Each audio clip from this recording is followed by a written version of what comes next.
There's nothing unusual about the Adventist Church being involved in mission. Mission has always been our focus, but there is something very unusual about a new mission movement taking off in Tokyo. The church in Japan has a burden for the millions of unreached people living in their capital city. They know that without new mission methods, these people will remain unreached. So they invited the General Conference and the Northern Asia Pacific Division to partner with them to create Mission Unusual, a massive church planting and disciple-making movement. Key to the development of Mission Unusual are the global mission centers, which focus on creating resources to share the gospel with unreached people groups. Today I'm in Tokyo, one of the world's largest cities. With a population of 40 million, the challenge is great before us. But guess what? Our God is greater. He has given us this mandate in Revelation 14:6 and other places in Scripture to go to every nation, kindred, tongue, and people. So how are we doing? Well, we're not home yet. And that's where we as an Adventist family worldwide can focus on reaching the unreached people groups of the city. There's growing diversity in Japan, and the people embrace a variety of lifestyles and subcultures.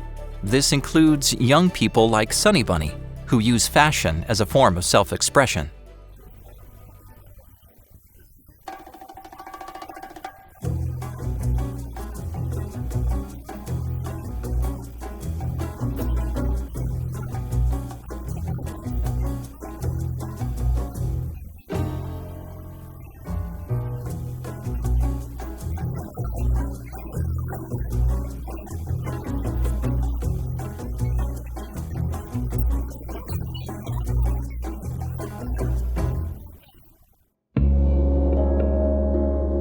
A team of church planting missionaries is already on the ground, learning the language and how best to share Jesus with the Japanese.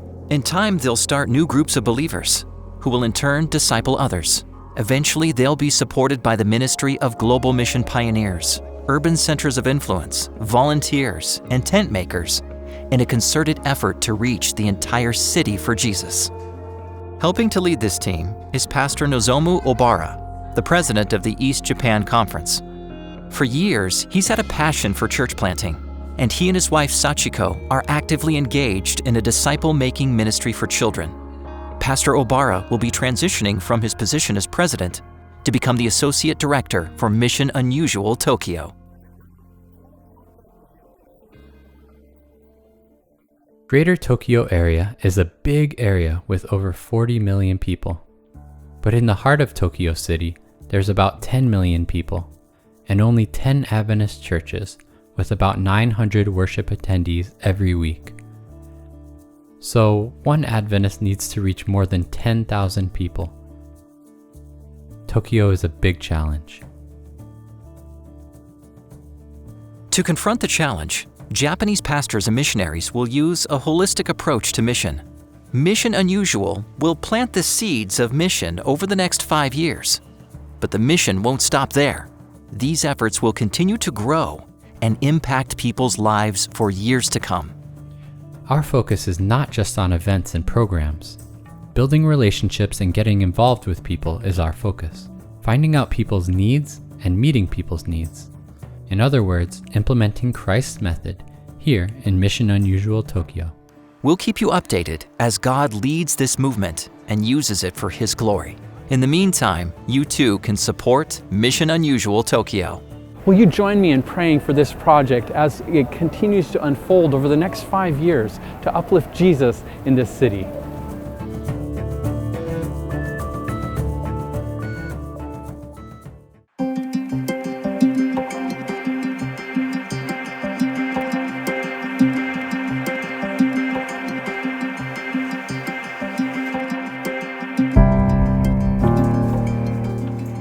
Nina does what most dog owners do.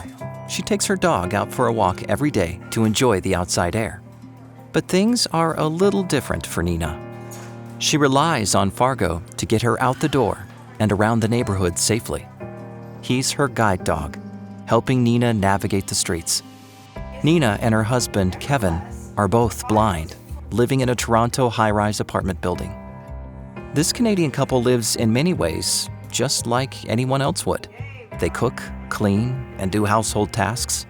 Nina runs an online business selling handmade knitted clothing, homemade soaps, and other accessories. Each of these things are an artistic outlet for me. I do the store because I like to have fun with crafts.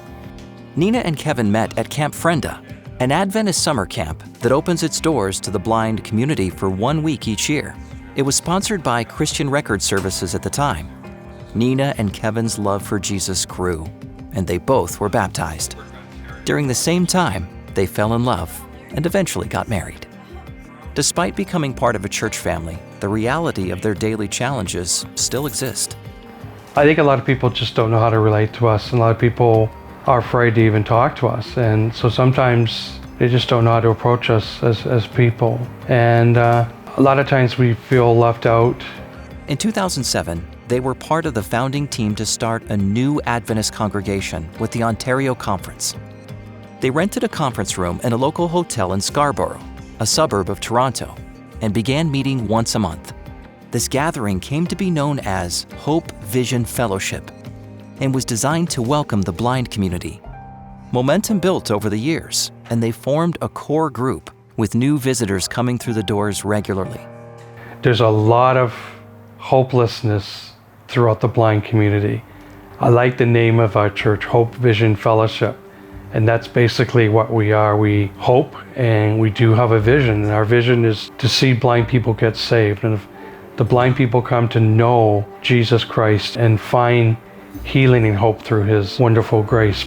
In 2016, Global Mission helped support this group, and that same year, Hope Vision Fellowship was recognized as the first Adventist church for the visually impaired in the North American division. Since then, they've started meeting in their own church building, opening the door for more possibilities. Members like Kevin and Nina are actively involved in sharing Jesus' love with the blind community. There are a lot of blind people that really need this hope, and they need this nice time away from their stuff that they deal with every day, and they need sort of a slight refuge. And that's my heart, where I want to make people, help them feel that way, like they matter. Most of the people who attend are not Adventist, but come because they feel safe here. They come from different religions and socioeconomic backgrounds. This congregation is not just focused on meeting the spiritual needs of its community. They also are aware of the physical needs. Pat, one of the founding members, makes sure that people are well taken care of by creating food care packages for people to take home. As most of them can't afford some of the basic necessities of life, let alone a little bit extra, and some of them have to rely on food banks anyway, so this is one of our reaches as well. I mean, this is sometimes the only way of getting their food. Knowing some of the stories of some of the ones going to actual food banks, they get pushed to the back, they can't see, they don't know what they are.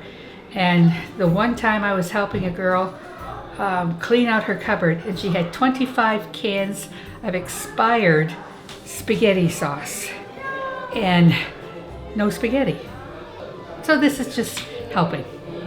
Thanks to your prayers and contribution to Global Mission, churches like this are planted in new areas and among unreached people groups.